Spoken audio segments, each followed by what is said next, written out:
Si tu veux que ton produit prenne de l'ampleur sans tout risquer d'un coup, voici une bonne stratégie. Celle de commencer petit. Avec une version bêta par exemple.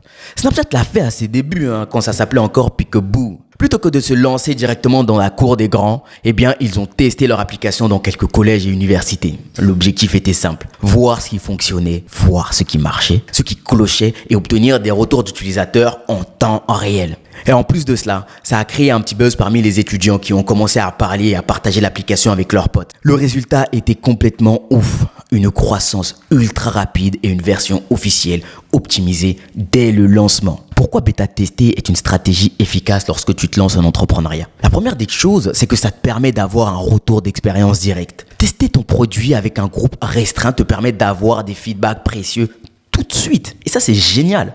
Snapchat a pu corriger des bugs et améliorer l'application avant même l'ouverture au grand public. La deuxième des choses, c'est que ça permet de créer de l'engouement autour du produit. Quand un produit est disponible en avant-première pour un petit groupe, ça crée un sentiment d'exclusivité. Et les étudiants adorent partager ce genre de nouveautés, ce qui a amplifié le buzz de Snapchat.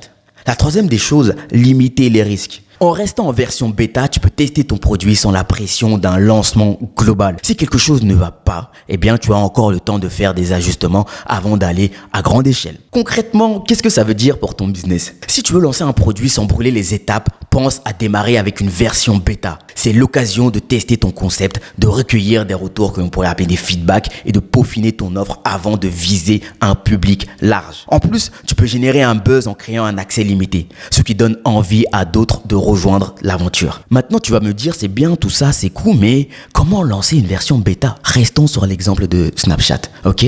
La première des choses, choisis un groupe ciblé et précis. Snapchat a commencé avec les étudiants, une cible hyper réactive et influente. Toi aussi, choisis un groupe restreint d'utilisateurs qui correspondent à ton public cible pour tester ton produit. La deuxième des choses, c'est sois à l'écoute des retours. Pendant la bêta, demande à tes utilisateurs ce qui fonctionne bien, ce qui doit être amélioré. Utilise ces feedbacks pour améliorer ton produit avant de passer à l'étape suivante. Le troisième et dernier point, c'est créer une sensation d'exclusivité. Donne aux utilisateurs de la bêta l'impression de faire partie d'un club ultra privé. Cela peut non seulement les fidéliser, mais aussi les inciter à parler autour du produit.